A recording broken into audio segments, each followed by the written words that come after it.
Good afternoon all of you.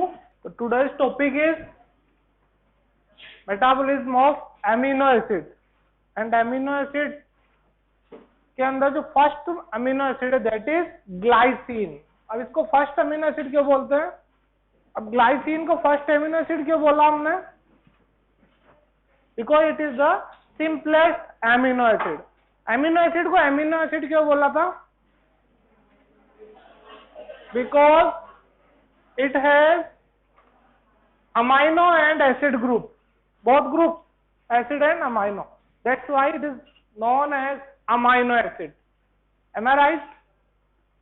तो अगर इसका फॉर्मूला देखते हैं अपन नॉर्मल अमीनो एसिड का, तो कार्बन सेंटर में 4 वैलेंसीज है, एक वैलेंसी पे एसिड हो जाएगा, दूसरी वैलेंसी पे amino group, third R group and fourth पे hydrogen for the valency. Okay, तो आओ बैठो, जल्दी से बैठो। तो कहने का मतलब है जो 3 ग्रुप है, एच वाला, एसिड वाला और अमाइनो वाला, सेम रहेगा एमिनो एसिड कोई सा भी हो। चेंज कौन सी जगह पे होगा? आर ग्रुप पे। और R4 आप जानते हो कुछ भी हो सकता है, it may be simple hydrogen, it may be CH3, it may be CH2 CH3, it may be aromatic etcetera, है ना? तो अमाइनो एसिड में 3 ग्रुप सेम रहेंगे कार्बन पे, सिर्फ डिफरेंस होगा 4th नंबर वाली वैलेंसी पे। Is it clear for all of you?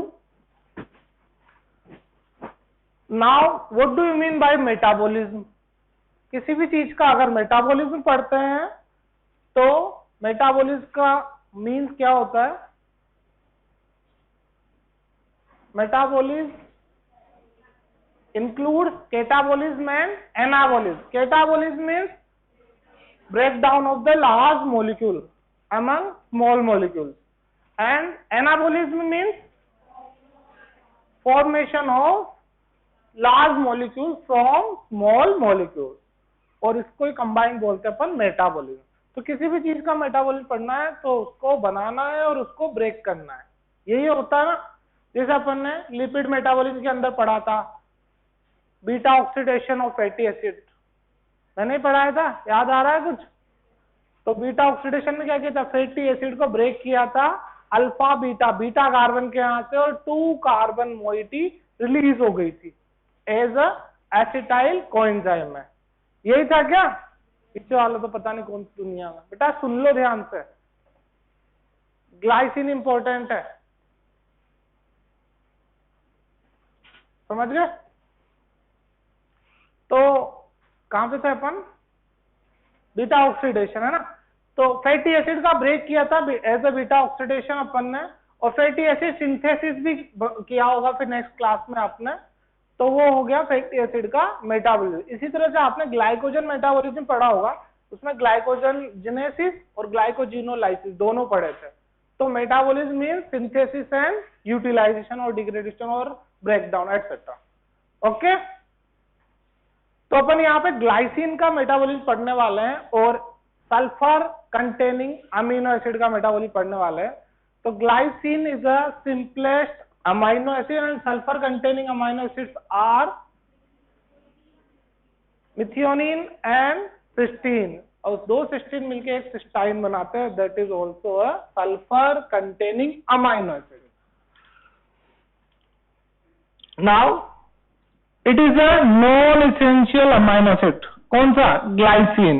Glycine is a non essential amino. अगर आपने अमाइनो एसिड की केमिस्ट्री पढ़ी हो तो आपको पता होगा amino acid can be classified among 2 types, essential and non essential. Essential means जो बॉडी में सिंथेसाइज नहीं होते हैं, they should have to be taken in the diet for proper growth and development. यही था ना? तो ये क्या है? Non essential means it can be synthesise in the body. Okay, diet में मिल रहा है तो अच्छी बात है, लेकिन बॉडी में भी सिंथेसाइज हो जाएगा। Metabolically glucogenic amino acid. अब एक और क्लासिफिकेशन पढ़ा था अमीनो एसिड का, दैट इज मेटाबॉलिक क्लासिफिकेशन, और उसके according there are 3 classes of amino acid, glucogenic, ketogenic and mix. Glucogenic में ऐसे अमीनो एसिड जो ग्लूकोज बनाते हैं, कीटोजेनिक में ऐसे अमीनो एसिड जो कीटोन बॉडीज बनाते हैं, एंड मिक्स में ऐसे अमीनो एसिड जो दोनों बनाते हैं। पढ़ा था? तो मिक्स वाले में क्या था, और कीटोजेनिक में तो एल और एल याद आ रहा है, लाइसिन एंड ल्यूसिन। मिक्स वाले के अंदर aromatic amino acid and isoleucine. तो ग्लाइसिन किसमें है, दोनों में नहीं है, तो किसके अंदर आएगा, ग्लूकोजेनिक अमीनो एसिड के अंदर। Okay, it is involve in 1 carbon metabolism. 1 carbon metabolism पढ़ चुके हो आप, वाइटामिन पढ़ चुके हो ना, उसमें पढ़ा होगा ना, फोलिक एसिड के अंदर, B12 के अंदर 1 carbon metabolism. 1 carbon metabolism means, ये भी शायद मैंने पढ़ाया था, फोलिक एसिड B12 भी पढ़ाया था क्या मैंने, है ना। तो फोलिक एसिड मेटाबॉलिज्म और B12 के अंदर अपन ने पढ़ा था 1 कार्बन मेटाबॉलिज्म का मतलब है 1 कार्बन मोइटी का ट्रांसफर होना, एडिशन होना और रिमूवल होना, है ना। तो उसको बोलेंगे अपन 1 कार्बन मेटाबॉलिज्म। और 1 कार्बन मोइटी कौन से हो सकते हैं, it may be CO2, it may be CH3, है ना, it may be CHO group, कुछ भी हो सकता है 1 carbon. Then it is present in the interior structure of protein, collagen, every third amino acid is glycine। अब protein क्या होता है, protein are the polymers of amino acid. तो अमीनो एसिड मिलकर प्रोटीन बनाए, तो कोलेजन इज अ प्रोटीन। तो collagen का एग्जांपल लिया है कि जो ग्लाइसिन है प्रोटीन बनाने में रोल है इसका, जैसे कि कोलेजन के अंदर स्ट्रक्चर देखेंगे तो every third amino acid is glycine. ठीक है, specialised products are synthesised from glycine. तो उसकी भी आगे बात करें, कौन कौन से स्पेशलाइज्ड प्रोडक्ट बनते हैं ग्लाइसिन से। तो सबसे पहले ग्लाइसिन बनाते हैं अपन, एनाबोलिज्म करते हैं ग्लाइसिन का, है ना। तो ग्लाइसिन का सिंथेसिस कैसे कैसे होता है, तो there are 4 methods to synthesise the glycine. The first method is from serine amino acid. तो एक अमीनो एसिड से दूसरा अमीनो एसिड बन रहा है, किससे, सेरीन से बन रहा है क्या, glycine. The second method is from threonine, किससे, थ्रियोनिन से। Threonine and serine are which type of amino acids, alcohol containing. Third method जो ग्लाइसिन फॉर्मेशन का है, that is from CO2 and ammonia. It is very important. And the last method is from glycolate. तो serine से कैसे बनता है देख लेते हैं एक बार अपन। तो सेरीन से बनाने का तरीका क्या है, देखो आप, रिएक्शन है, सिंपल सी रिएक्शन है। सेरीन से ग्लाइसिन बना दो, और यहाँ पे क्योंकि ये 1 कार्बन मेटाबॉलिज्म है, तो आप देख सकते हो THF में टेट्राहाइड्रोफोलेट, उसने सेरीन से एक कार्बन मोइटी एक्सेप्ट की और किसमें कन्वर्ट हो गया, N5-एंटेल मेथिलीन THFA के अंदर। ओके, तो THFA ने कैसा क्या काम किया, एज ए 1 कार्बन डोनर और एक्सेप्टर है ना, मिथाइलिन को एक्सेप्ट किया ना, और डोनर का काम किसने किया, सेरीन ने, और फॉर्मेशन किसका हुआ, ग्लाइसिन का। The enzyme catalyse this reaction is serine hydroxy methyl transferase, क्योंकि हाइड्रोक्सी मिथाइल ग्रुप का ट्रांसफर हो रहा है। सिंपल मेथड था फर्स्ट। सेकंड मेथड है फ्रॉम थ्रियोनिन। थ्रियोनिन से कैसे बनेगा, तो इसमें भी सिंपल आप रिएक्शन नोट कर लीजिए। थ्रियोनिन से ग्लाइसिन बन रहा है ना, साथ में एक और चीज निकल रही, दैट इज एसिटाल्डिहाइड। ओके, तो इसमें कुछ भी नहीं करना, सिर्फ सिंपल लिखना है आपको, threonine is equal to glycine plus acetaldehyde and enzyme is aldolase. Aldolase कब लिखते हैं अपन एंजाइम, जब कोई भी एल्डिहाइड कंपाउंड रिमूव होता है। ठीक है, इस तरह से लिख देना। The third method is from CO2 and NH3। It is important, है ना। तो glycine can be synthesised by glycine synthase reaction from CO2 and NH3 and 1 carbon unit. It is the reversal of the glycine cleavage system. तो जब glycine break होगा, glycine का break down वाली भी पढ़ेंगे ना अपन, यानी कि केटाबोलिक भी पढ़ेंगे, तो उसमें भी सेम यही रिएक्शन जस्ट रिवर्स हो जाएगी, है ना। तो it is a multi enzyme complex. अब आप देखेंगे इसके अंदर जो मेन एंजाइम है वो कौन सा है,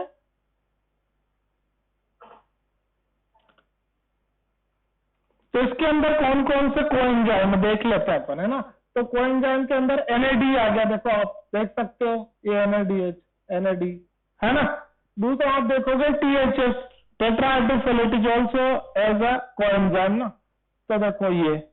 देन एक और देख सकते हो आप क्या, PLP पाइरिडोक्सल फॉस्फेट, ये भी कोएंजाइम है। तो कुल मिलाकर, और एक लाइपोमाइड भी है। तो कुल मिलाकर इतने सारे कोएंजाइम है, that's why it is known as multi enzyme complex. बाकी मेन एंजाइम कौन है इस रिएक्शन में, glycine synthase. Okay, the next method to form glycine is from glycolic acid या ग्लाइकोलेट। तो glycine amino transferase enzyme catalyse करेगा इस रिएक्शन को, सिंपल सा अपने को ग्लाइकोलेट, और ये रिवर्सिबल रिएक्शन है तो ग्लाइसिन लिख देंगे, और एक एलेनिन अमीनो एसिड भी साथ में आएगा, that is converted into pyruvate. Pyruvate is a keto acid. Okay, पढ़ा होगा ना ट्रांसएमिनेशन डीएमिनेशन के अंदर। तो glycolate is converted into glycine, simple reaction है, और साथ में alanine is converted into pyruvate. कौन सी रिएक्शन है, डीएमिनेशन या ट्रांसएमिनेशन? डीएमिनेशन।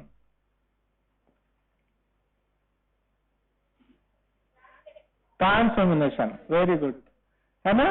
ट्रांसएमिनेशन कब होती है, जब एक अमीनो एसिड अपना अमीनो ग्रुप कीटो एसिड को डोनेट करके दूसरा अमीनो एसिड और दूसरे कीटो एसिड का फॉर्मेशन करते हैं। जाग रहे हैं मतलब सभी। चलो, ये था क्या, सिंथेसिस या anabolism of glycine. Now catabolism of glycine. तो देख लेते हैं क्या है इसमें। सिंपल जो अभी बताया था, CO2 और NH3 से बन रहा था ग्लाइसिन। अब उसको जस्ट अपोजिट कर देंगे, रिवर्स कर देंगे, क्या ग्लाइसिन ब्रेक होके बना देगा CO2 एंड अमोनिया। बेटा लास्ट टू बेंचेस समझ गए ना।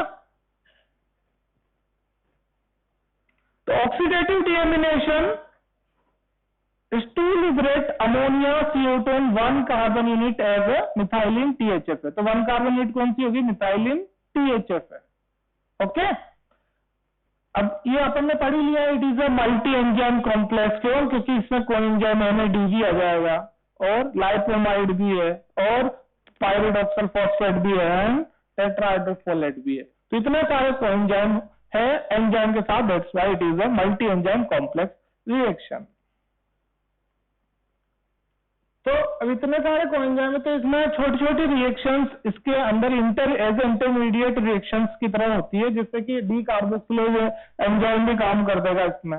क्यों, क्योंकि PLP pyridoxal phosphate generally decarboxylation reaction में पार्टिसिपेट करता है।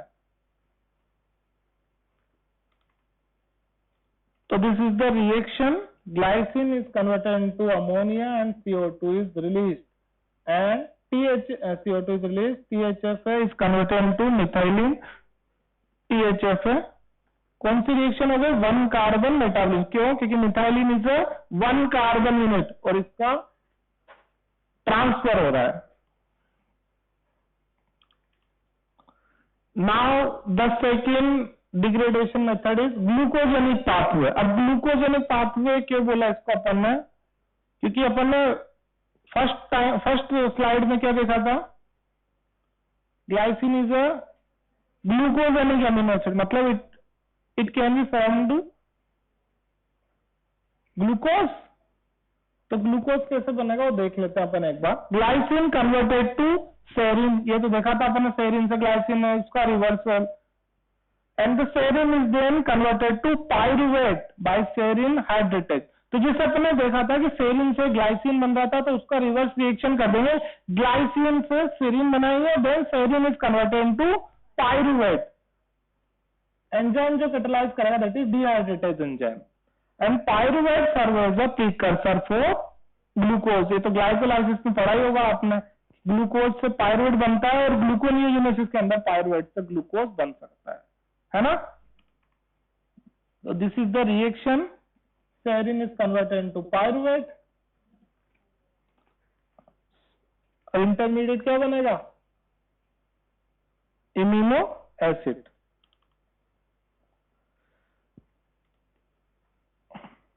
तो इस तरह से देख लो अपन ने क्या क्या पढ़ा सिंथेसिस के अंदर। सेरिन से ग्लाइसिन बनाया, थ्रियोनिन से ग्लाइसिन बनाया, और CO2NH3 से भी ग्लाइसिन बनाया था, ग्लाइकोलिक एसिड से भी ग्लाइसिन बनाया था।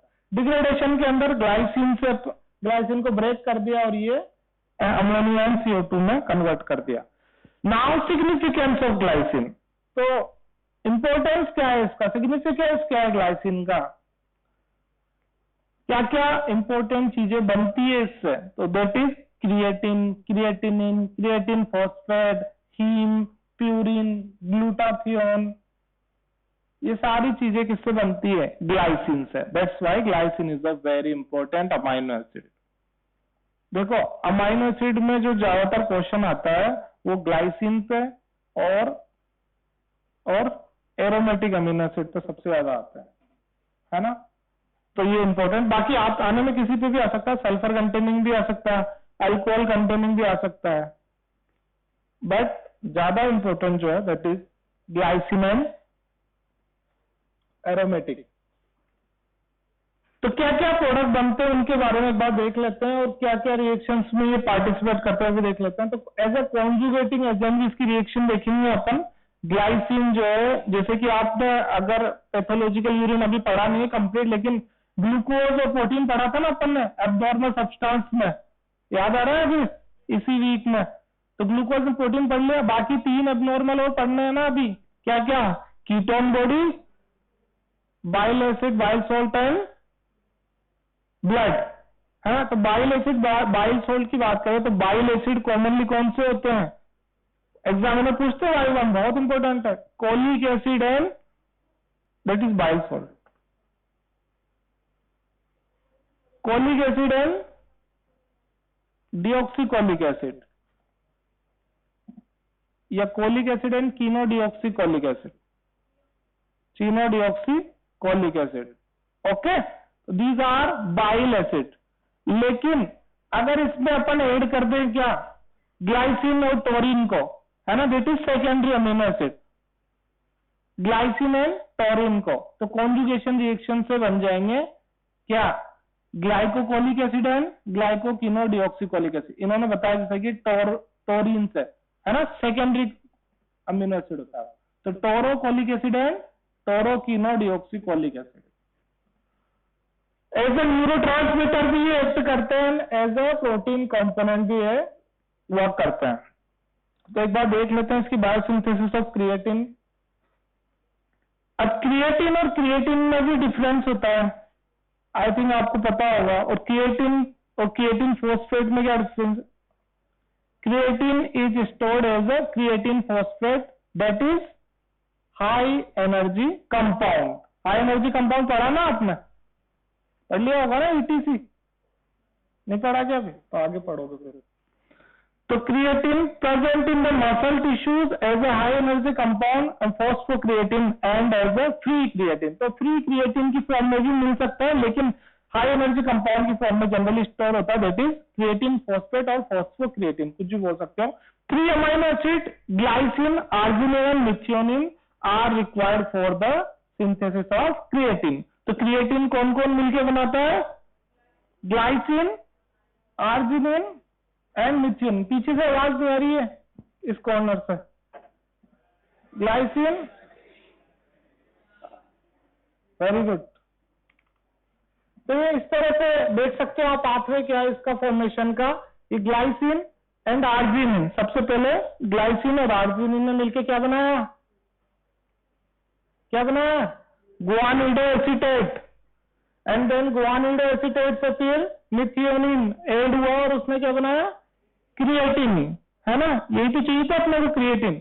और फिर क्रिएटिन से आगे कुछ भी बन सकता है, कुछ भी मीन्स क्रिएटिनिन भी बन सकता है, क्रिएटिन फॉस्फेट भी बन सकता है। ओके, तो सब अगर कोई पूछ ले आपसे क्रिएटिन बनता है कौन कौन से अमीनो एसिड से,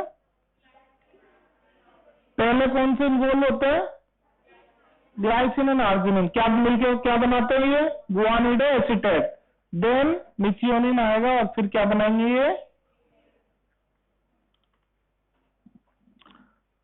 now steps in biosynthesis of creatine. तो ये अपन ने जो देखा क्रिएटिन के फॉर्मेशन की, इसी के बारे में एक्सप्लेन किया हुआ है। तो आप ये देख सकते हो कि जो फर्स्ट रिएक्शन है वो कहाँ पे होती है, किडनी में मेनली, है ना, पेनक्रियास में भी हो सकता है, मेनली किडनी के अंदर। और बाकी जो सेकंड रिएक्शन है वो कहाँ पे होगी, ये फर्स्ट रिएक्शन जो है ये किडनी में होगी, और सेकंड जो है ये कहाँ पे होगी, लीवर के अंदर बाकी। ठीक है, अब ये क्रिएटिनिन और क्रिएटिन फॉस्फेट तीनों आपस में इंटर कन्वर्ट होते रहते हैं। तो ये इस तरह से एक जो एंजाइम काम करता है, that is CK, creatine kinase. And creatine kinase के बारे में तो सुना होगा आपने काफी, सीकेएमडी का नाम सुना है, क्या होता है कि कब किसमें इंक्रीज हो जाता है, सीकेएमडी, कार्डियक, एमआई, याद आ रहा है कुछ, मायोकार्डियल इंफार्क्शन, हार्ट अटैक आता है तो सबसे पहले सीकेएमडी लेवल देखा जाता है, हाई हो जाता है ये, है ना। तो सीकेएमडी इज आइसोमर ऑफ सीके। कितनी आइसोमर्स होते हैं, कितने आइसो एंजाइम्स होते हैं, 3 आइसो एंजाइम्स, सीकेएमएम, सीकेएमडी एंड सीकेबीडी, यही था। तो सीके टोटल अगर देखें तो टोटल कौन सी डिजीज में बढ़ जाता है, सीकेएमडी बढ़ता है उसे। सीके टोटल अगर बात करें तो जनरली मस्कुलर डिस्ट्रोफी के केस में हायर मिलता है। ठीक है,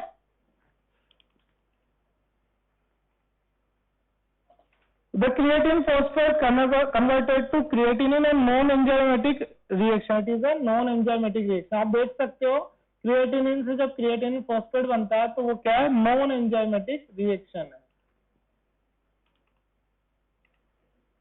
and creatinine is excreted via urine.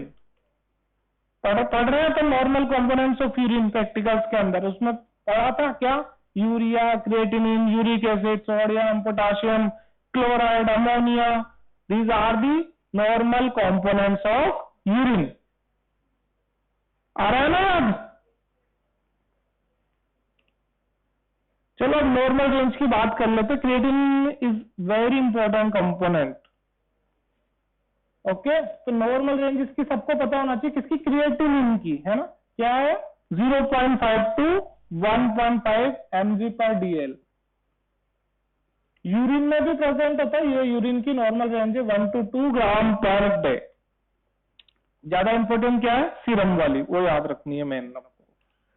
Then clinical application, तो creatinine level in blood, it is a sensitive indicator of renal function, यानी कि अगर किडनी की कोई भी परेशानी है तो क्रिएटिनिन का लेवल नॉर्मल से हाई हो जाएगा।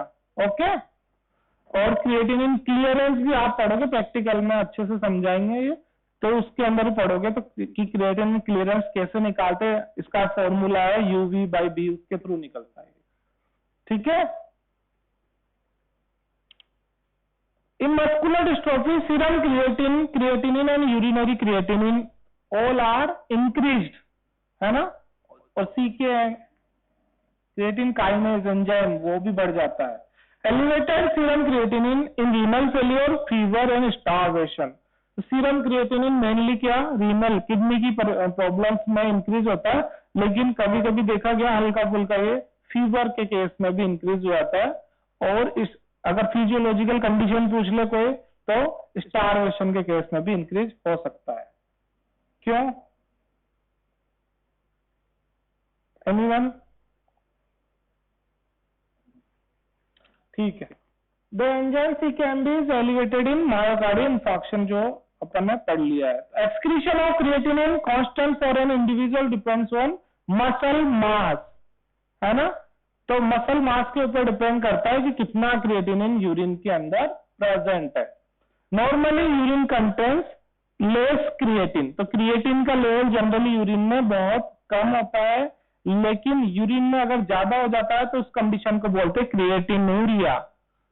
एंड इंक्रीज लेवल किसमें, मस्कुलर डिस्ट्रोफी के केस में मिलता है। Now comes to the synthesis of haem. तो पहला प्रोडक्ट क्या पढ़ा अपन ने, क्रिएटिनिन से ग्लाइसिन से इंपॉर्टेंट क्या बनता है, क्रिएटिन, क्रिएटिनिन है क्रिएटिन फॉस्फेट, तो वो फर्स्ट प्रोडक्ट हो गए। सेकेंड इंपॉर्टेंट चीज क्या है, हीम। हीम सिंथेसिस में भी किसका रोल है, ग्लाइसिन का। कैसे, तो जब आप हीम सिंथेसिस टॉपिक पढ़ोगे, हीमोग्लोबिन कैसे बनता है, उसमें हीम कैसे बनता है, तो आप एक इंपॉर्टेंट रिएक्शन पढ़ने वाले हो जो कि ALA सिंथेस करता है, कैटालाइज। तो वो रिएक्शन यही है, उसमें ग्लाइसिन प्लस सक्सिनाइल कोएंजाइम मिलके बनाते हैं क्या, ALA। ALA क्या है, ये डेल्टा अमाइनो लेविलिनेट है ना। तो डेल्टा अमाइनो लेविलिनेट बनने वाली रिएक्शन सबसे इंपॉर्टेंट रिएक्शन होती है हीम सिंथेसिस के अंदर, और इसको कैटालाइज करने वाला एंजाइम का नाम ALA सिंथेस।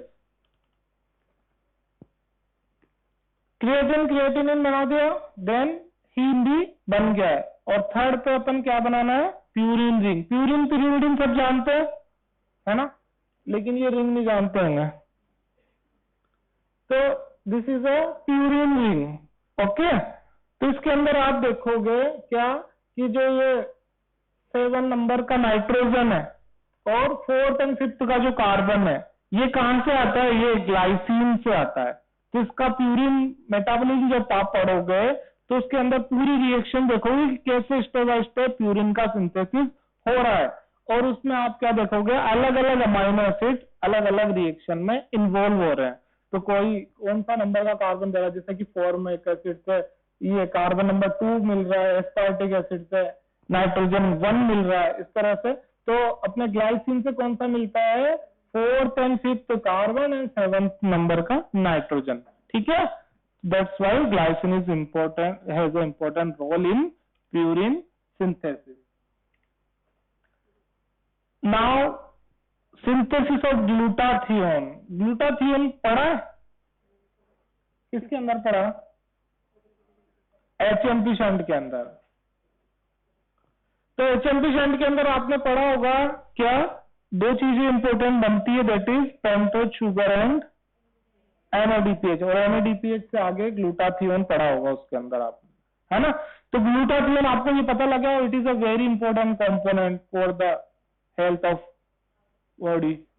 क्यों, क्योंकि RBC की मेम्ब्रेन को इंटैक्ट करके रखता है, लीवर को इंटैक्ट करके रखता है, कैटरेक्ट होने से बचाता है, कैंसर होने से बचाता है, कार्डियक डिजीजेस होने से बचाता है। तो it is a very important compound, है ना।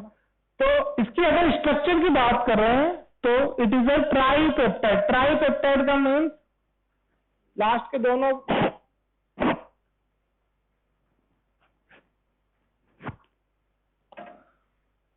Tripeptide means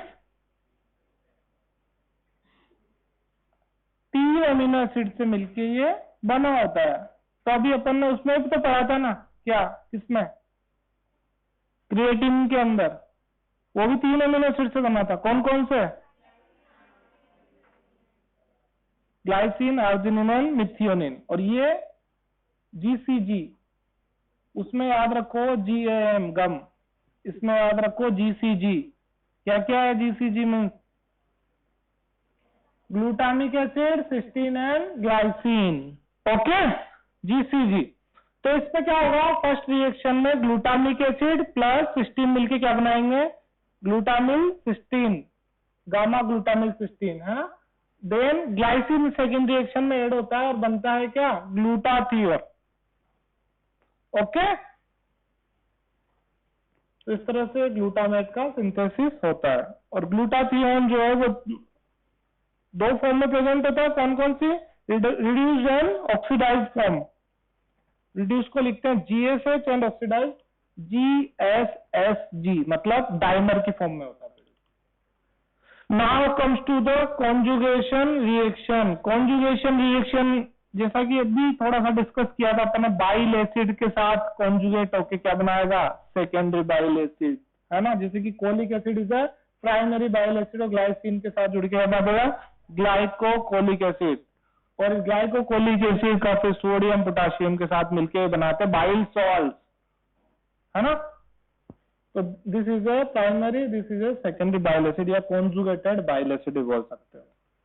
then कीनोडियोक्सीकोलिक acid, glycine मिला क्या बन गया, ग्लाइकोकिनोडियोक्सीकोलिक एसिड। इस तरह से टोरिन भी मिलता है, पर अपन यहाँ ग्लाइसिन पढ़ रहे हैं इसलिए ये रिएक्शन अपन ने पढ़ ली, ठीक है। तो ये भी यूरिन वाले एक्सरसाइज के अंदर अपन क्योंकि पढ़ते हैं बाइल एसिड, तो इसलिए याद होना चाहिए। और वाइवा में पूछते हैं क्या, name of the bile acids and bile salts, तो आप बता देंगे ना। एक और इंपॉर्टेंट कॉन्जुगेशन रिएक्शन का एग्जांपल है, that is conjugation of benzoic acid. अब बेंजोइक एसिड क्या होता है, इट इज अ प्रिजर्वेटिव। तो अपने जो पैक्ड फूड होते हैं जनरली उनके अंदर ही प्रेजेंट होता है बेंजोइक एसिड, लेकिन ये बॉडी के लिए अच्छा नहीं होता है ना, इट इज अ हार्मफुल। तो इसको डिटॉक्सिफाइज करना पड़ता है। तो डिटॉक्सिफाइड कौन करेगा, ग्लाइसिन। कैसे, उसके साथ कॉन्जुगेट होके क्या बना देगा, हिप्यूरिक एसिड, और हिप्यूरिक acid is excreted in urine. Okay, then glycine as a neurotransmitter।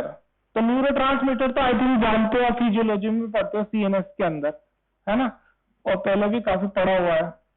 तो न्यूरोट्रांसमीटर की तरह एक्ट करता है, तो brain stem, spinal cord, nervous system के पार्ट्स में जाएगा।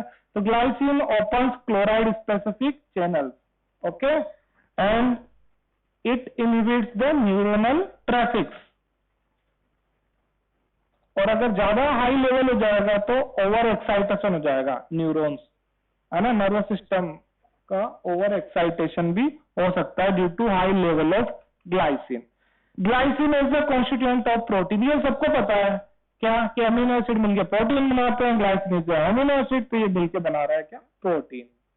और कोलेजन जैसा कि एग्जांपल पढ़ा था, third amino, every third amino acid in collagen is glycine. तो इस तरह से ये सारा अपन ने ग्लाइसिन के अंदर पढ़ा। इसके डिसऑर्डर्स भी देख लेते हैं अपन।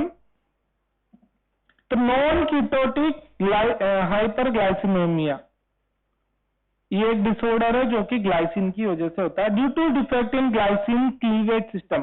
तो ग्लाइसिन अगर ब्रेक नहीं होगा, डिग्रेड नहीं होगा, तो ग्लाइसिन की फॉर्म में प्रेजेंट रहेगा, तो ब्लड में उसका लेवल इंक्रीज हो जाएगा, और ब्लड में जब इस ब्लड में हो जाएगा, यूरिन में भी हो सकता है और CSF में भी हो सकता है। इसके फीचर्स क्या है, सीवियर मेंटल रिटार्डेशन इन सीजर्स, ओके, तो सीजर्स भी हो सकते हैं और मेंटल रिटार्डेशन भी हो सकती है due to high level of glycine. अब क्यों सीजर्स क्यों आया ये और मेंटल रिटार्डेशन क्यों, क्योंकि अभी अपन ने बात की थी, it act as a neurotransmitter, है ना, दैट्स व्हाई।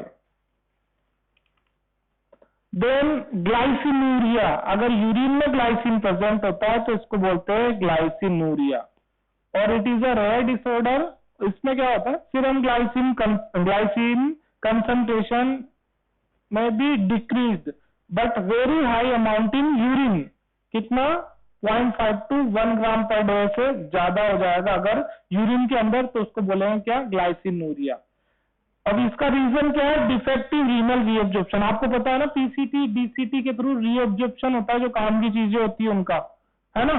तो ग्लाइसिन का रीनल रीअब्जॉर्प्शन नहीं हो पाता है, उसकी वजह से ये ग्लाइसिनूरिया देखने को मिलता है, और इसकी वजह से रीनल स्टोन भी हो सकता है, क्योंकि ऑक्सैलिक एसिड प्रेजेंट है ना, और उसके बनते हैं स्टोन्स। तो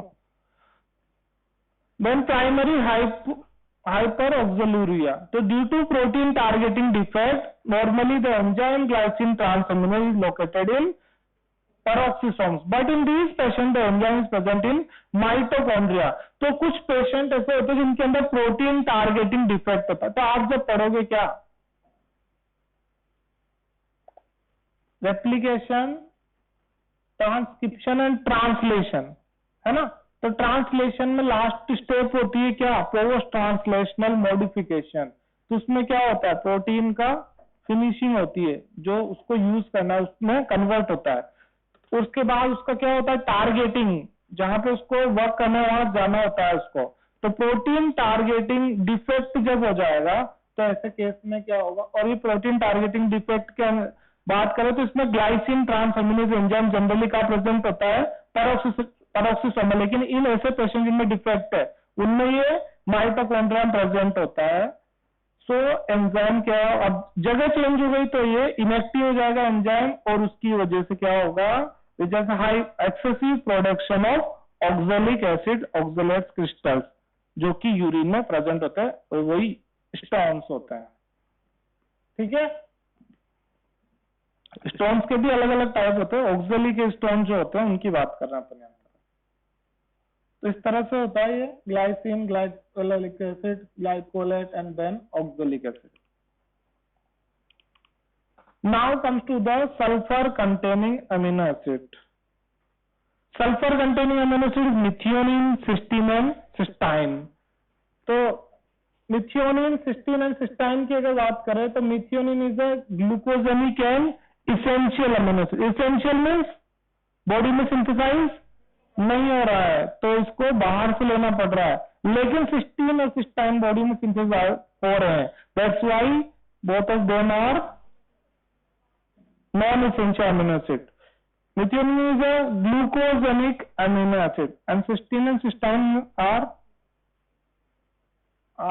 also glucogenic amino acid। तो तीनों ही क्या है, ग्लूकोजेनिक अमीनो एसिड है। It serve as the precursor for the synthesis of cysteine and cystine. तो मिथियोनिन से ही आगे जाके सिस्टीन और सिस्टाइन बन रहे हैं। That's why cysteine and cystine are non essential, क्योंकि वो मिथियोनिन ले लिया अगर आपने तो सिस्टीन सिस्टाइन तो उससे ही बन जाएंगे, तो बाहर से लेने की जरूरत नहीं है।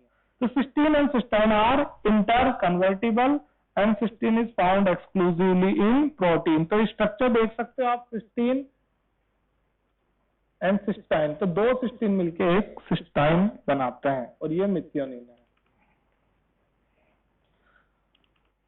Methionine and cysteine, besides present in proteins, are involved in many important metabolic reactions. Methionine is also required for the initiation of protein biosynthesis. तो वही ट्रांसलेशन जब आप पढ़ते हो यानी कि प्रोटीन सिंथेसिस, तो उसमें आप देखते हो कौन सा अमीनो एसिड फर्स्ट होता है सिंथेसाइज, मिथियोनिन, है ना। ये बहुत इंपॉर्टेंट क्वेश्चन है। Methionine is also required for the initiation of protein biosynthesis. The sulfur containing amino acids are almost exclusively dietary source of sulfur to the body. तो body में जो सल्फर होता है वो कहाँ से मिलता है, सल्फर भी जरूरी है बॉडी के लिए, तो सल्फर कंटेनिंग अमीनो एसिड से सल्फर की रिक्वायरमेंट कंप्लीट होती है। Now metabolism, methionine metabolism can be divided in among three steps, that is activation of methionine and transmethylation, then conversion of methionine into cysteine and cysteine, then degradation of cysteine and conversion to specialized product। तो सबसे पहले methionine के पढ़ेंगे, activation कैसे होता है, same में कैसे कन्वर्ट होगा ये, और ट्रांसमिथाइलेशन रिएक्शन को देखेंगे। देन उसके बाद में अपन कन्वर्जन देखेंगे, मिथियोनिन से सिस्टीन एंड सिस्टाइन कैसे बन रहा है, और लास्ट में अपन क्या देखेंगे, सिस्टाइन से अदर स्पेशलाइज्ड प्रोडक्ट कैसे बनने वाले हैं। So the transfer of methyl group from active methionine to an acceptor is known as transmethylation. Methionine has to be activated to S-adenosyl methionine, short में बोलेंगे अपन SAM, उस तरह से याद रखेंगे तो इजी रहेगा। और active methionine to donate the methyl group, तो सेम जो है ये क्या है, this is the active form of methionine. तो अपन ने बात की थी एक्टिवेशन ऑफ मिथियोनिन मतलब conversion into SAM. The synthesis of SAM occurs by the transfer of adenosyl group from ATP to sulfur atom of methionine. तो कैसे बनता है ये देख सकते हैं आप, रिएक्शन क्या, किसका ट्रांसफर हो रहा है, एडिनोसिल ग्रुप का, कहां पे, from ATP two sulphur atom, you can see here. तो ये मिथियोनिन है, यहां से क्या बना, ये सेम, यानी कि activated form of methionine. Then बनता है क्या, सा मतलब एस एडिनोसिन होमोसिस्टीन, और लास्ट में क्या बन जाता है, homocysteine.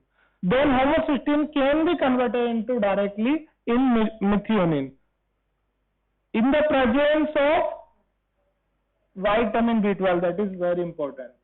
Okay, so this is the transmethylation। इस तरह से देख सकते हो आप। तो ट्रांसमिथाइलेशन रिएक्शंस के ये कुछ इंपॉर्टेंट प्रोडक्ट्स हैं, और मिथाइल ग्रुप को कौन एक्सेप्ट कर रहा है, वो एक्सेप्टर्स है। तो डोनेट तो कौन कर रहा है, मिथियोनिन डोनेट किया ना, ये है ना, ये डोनेट किया मिथाइल ग्रुप को 1 कार्बन मेटाबॉलिज्म के थ्रू, और एक्सेप्ट किसने किया, इन सब ने एक्सेप्ट किया, और ये सब चीजें बनाई है। अभी अपन ने पढ़ा था क्रिएटिन फॉर्मेशन ग्लाइसिन से, तो उसमें क्या था, गुआनिडो एसीटेट बन रहा था सबसे पहले, देन फिर क्रिएटिन बन रहा, तो एक्सेप्टर की जरूरत पड़ी थी मिथाइल ग्रुप की, तो वो यहां से आता है। ठीक है, significance of transmethylation, so transmethylation is of a great biological significance since many compounds become functionally active only after methylation। तो अगर मिथाइलेशन नहीं होगा तो बहुत सारे कंपाउंड इनएक्टिव ही रह जाएंगे, क्यों, क्योंकि बहुत सारे कंपाउंड जो है वो मिथाइलेशन से ही एक्टिवेटेड होते हैं। तो protein methylation helps to control protein turnover, methylation protects the proteins from immediate degradation। In plants S-adenosine methionine is the precursor for the synthesis of plant hormone, जैसे कि इथाइलिन है ना, जो कि प्लांट की ग्रोथ और डेवलपमेंट को control करते हैं, रेगुलेट करते हैं, उसमें भी इसका रोल है। अब होमोसिस्टीन भी आया था अपने, तो होमोसिस्टीन का जो नॉर्मल लेवल है वो क्या है, 5 to 15 माइक्रोमोल पर लीटर, और ये किसमें इंक्रीज होता है, कोरोनरी आर्टरी डिजीजेस के अंदर। इसको अपन बाद में भी देखेंगे, सिस्टीन को देख लेते पहले। It is non essential, cysteine की बात करें तो नॉन एसेंशियल है, क्योंकि ये मिथियोनिन से बन जाता है। It is also glucogenic amino acid and it is present in large amount in keratin of hairs and nails. तो मेनली किसमें प्रेजेंट होता है, केराटिन प्रोटीन में, और केराटिन प्रोटीन कहां प्रेजेंट होता है, स्किन में, नेल्स में, हेयर्स में। तो cysteine on decarboxylation gives beta mercaptanolamine and this is used for the synthesis of coenzyme। तो कोएंजाइम में कौन से विटामिन से बनता है, सभी बी कॉम्प्लेक्स विटामिन पढ़े थे ना आपने, उनसे सबसे कोएंजाइम बनता है जनरली। तो विटामिन B5 पैंटोथेनिक एसिड की कोएंजाइम फॉर्म क्या है, coenzyme A. Cysteine is also used for synthesis of glutathione, जो पढ़ लिया अपन ने। Cysteine can be synthesised from methionine and serine which are converted into homoserine and cysteine respectively, ये सब पढ़ लिया अपन ने। सिस्टीन फॉर्म्स टॉरिन, टॉरिन अभी बात की थी इसकी अपन ने। Cysteine forms taurine which act as a neurotransmitter in brain. Cysteine is also used in the synthesis of coenzyme A from pantothenic acid. Okay, cysteine is also a component of glutathione. तो किस तरह से होता है यहाँ पे देख सकते हो आप, दिस इज होमोसिस्टीन और सेरिन मिलके बनाते हैं सिस्टाथियोन, और फिर लास्ट में ये क्या बन जाता है, alpha ketone hydroxy butyrate of propionyl coenzyme. इसमें से होमोसेरिन इज सेपरेटेड। ओके, तो सिस्टीन अगर ज्यादा हो जाएगा, यूरिन में प्रेजेंट होने लग जाएगा, तो इसको बोलेंगे cystinuria. It is the most common inborn error of metabolism. तो इनबोर्न एक अलग से क्वेश्चन आता है, मेजर क्वेश्चन आता है आप लोगों के, क्या, inborn errors of amino acid metabolism. तो एवरी अमाइनो एसिड की जो भी इनबोर्न एरर्स है वो सारी एक जगह कलेक्ट करके लिख लेना, आप लोग नोट्स बना लेना प्रॉपर, क्योंकि बहुत इंपॉर्टेंट क्वेश्चन है। ओके, जैसे ग्लाइसिन की पढ़ी अपन ने, है ना, उस तरह से आप सिस्टीन की सिस्टीनूरिया हो गए। Disorder is attributed to deficiency in transport of amino acid. तो अमीनो एसिड के ट्रांसपोर्ट के डेफिशिएंसी की वजह से होती है, ये किसी एंजाइम की डेफिशिएंसी की वजह से नहीं है, ट्रांसपोर्ट की डेफिशिएंसी की वजह से। And cysteine is sparingly soluble and it tends to deposit and form stone in kidney. तो सिस्टीन की नेचर कैसी होती है, डिपॉजिट होने की, ये सोल्यूबल बड़ा मुश्किल से होता है, डिपॉजिट होने की नेचर होती है इसकी, इसलिए ये भी क्या बनाता है, स्टोन किडनी में। The urinary excretion of cystine is greatly increased due to a defect in the renal tubular reabsorption of amino acid. तो अपन ने बात की थी इसके ट्रांसपोर्ट में और रीनल रीअब्जॉर्प्शन में डिफेक्ट की वजह से होता है क्या, cystinuria. The defect also involves lysine, arginine और ऑर्निथिन रीअब्जॉर्प्शन। तो ये इन अमीनो एसिड का रीअब्जॉर्प्शन भी साथ में डिफेक्टिव होता है। तो treatment is increase urinary volume by increasing fluid intake.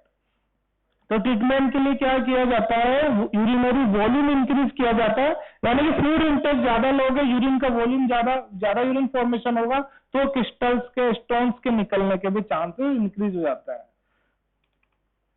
Cystinosis is another inborn error disease, that is, it is the autosomal recessive condition and it is characterized by the widespread deposition of cystine crystal in the lysosome। इसमें कहां पे होता है deposit, lysosomes के अंदर।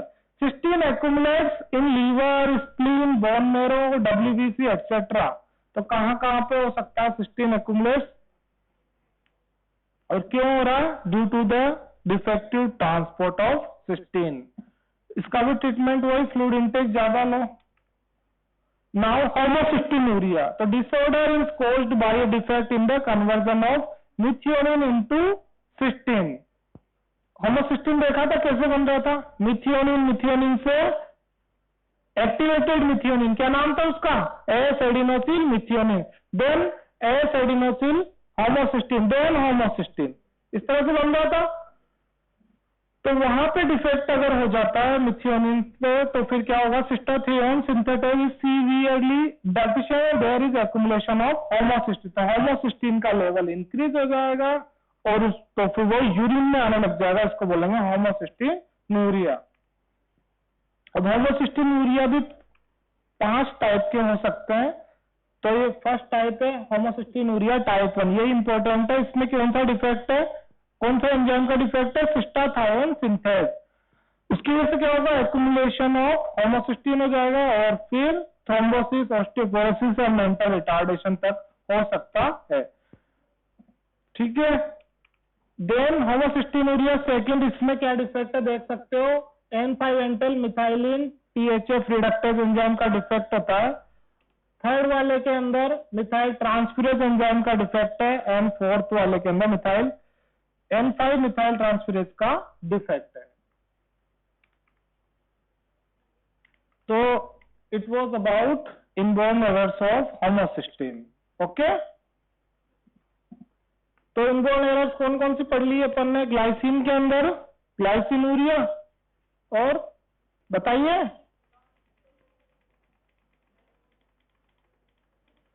देखो जल्दी देखो, बोलो जल्दी। तो ग्लाइसिन डिसऑर्डर के अंदर कौन कौन से डिसऑर्डर पढ़े अपन ने, ग्लाइसिनूरिया है, प्राइमरी हाइपोक्सिलूरिया, एंड सल्फर वाले के अंदर सल्फर कंटेनिंग यानी सिस्टेमिन, मिथियोनिन, होमोसिस्टीन के अंदर कौन कौन से, सिस्टिनूरिया, सिस्टिनोसिस, होमोसिस्टिनूरिया। होमोसिस्टिनूरिया के अंदर फर्स्ट, सेकंड, थर्ड, फोर्थ, है ना। Thank you.